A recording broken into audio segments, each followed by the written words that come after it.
14-февралга көз карашыңыз кандай? Кандай болушу мүмкүн дейсиз?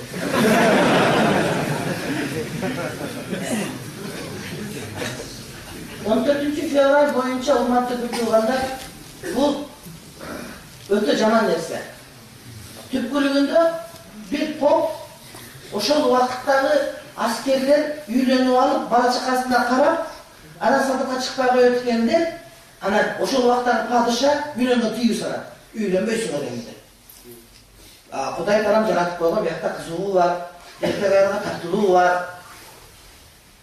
Анан bir pop жакшылык кылайын деп 14-февраль күнү бирөө жашын ийгелеп коет. Аны падыша билип алып өлтүрөт. Анан жана Жүсүп менен Зулайха деп биздики бар го.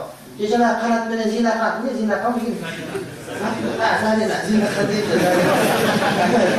Ол жагы менен кишинжа ушул окшогондор, анан ушинтип эки жанагы христиан ошентип үйлөнүп алып, аны падышага өлтүргөндөн кийин булар мына сүйүүнүн курмандыгы болду деп, ошол өлгөндөн баштап байрам болуп калган. Нерсе. Бул күнөө.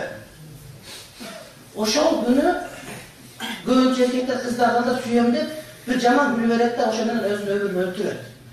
2 жумадан бар бойунан алдырат. Бул арам нерсе. Бул сүйүүгө шарият каршы эмес. Ошол бир күндү сүйүү деп арам иште көп болгондугу үчүн. Болбосо эркек менен аял бири-бирин ар күнү сүйүш керек. Бир күндө байлабастан. Ар күнү сүйүш керек. Ал арам.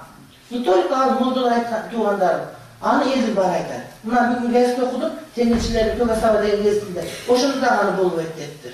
Андан башка бир гезит окудум, Майдан деп, аны дагы болбойт дептир. Философтор да, акылдуулар да, акылы жоктор айтып кетчи, монда аны бар.